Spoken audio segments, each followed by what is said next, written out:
दिशाभूल आणि हातचलाखीने मौल्यवान ऐवजावर डल्ला मारणारा सराईत चोरटा इक्बाल हिम्मतलाल बेग वय वर्ष 59 राहणार कुडची तालुका रायबाग जिल्हा बेळगाव याला स्थानिक गुन्हे अन्वेषण शाखेने अटक केली। हा आंतरराज्य इराणी टोळीतील सराईत चोरटा आहे। त्याच्याकडून पोलिसांनी सुमारे 3.25 लाख रुपयांचा ऐवज जप्त केला आहे। वाळवा तालुक्यातील ईश्वरपूर येथील ओरण परिसरात असलेल्या एका वृद्ध दुकानदाराच्या गळ्यातील चैन आणि हाताच्या बोटातील अंगठी चोरट्याने लंपास केली होती।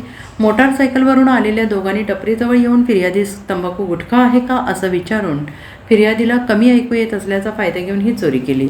संबंधित चोरट्याचा शोध घेण्यासाठी स्थानिक गुन्हे अन्वेषण शाखेचे पोलीस निरीक्षक संजीव झाडे यांनी सहाय्यक पोलीस निरीक्षक राजेंद्र यादव यांच्या पथकाला सूचना दिल्या होत्या। त्या अनुषंगाने तपास सुरू असताना पथकातील हवालदार सागर लवटे, अरुण पाटील यांना जुना टोलनाका सांगलवाडी ते बायपास रोड परिसरात कर्नाटक पासिंगच्या काळ्या रंगाच्या युनिकॉर्न दुचाकीवरून एक सराईत गुन्हेगार फिरत असल्याची माहिती मिळाली आणि त्याचा संशय आल्याने पथकाने त्याला पकडले। त्याच्या अंगझडतीत त्याच्या पॅन्टच्या खिशात 16.5 ग्रॅम वजनाचे सोन्याची चैन आणि अंगठी सापडली। अधिक चौकशीत त्याने 3 महिन्यांपूर्वी ईश्वरपूर येथून मी आणि माझा मित्र हैदर नजरू इराणी दोघांनी मिळून चोरी केल्याची कबुली दिली। इक्बाल हिम्मतलाल बेग याला कारवाईसाठी ईश्वरपूर पोलिसांच्या स्वाधीन करण्यात आलेला आहे।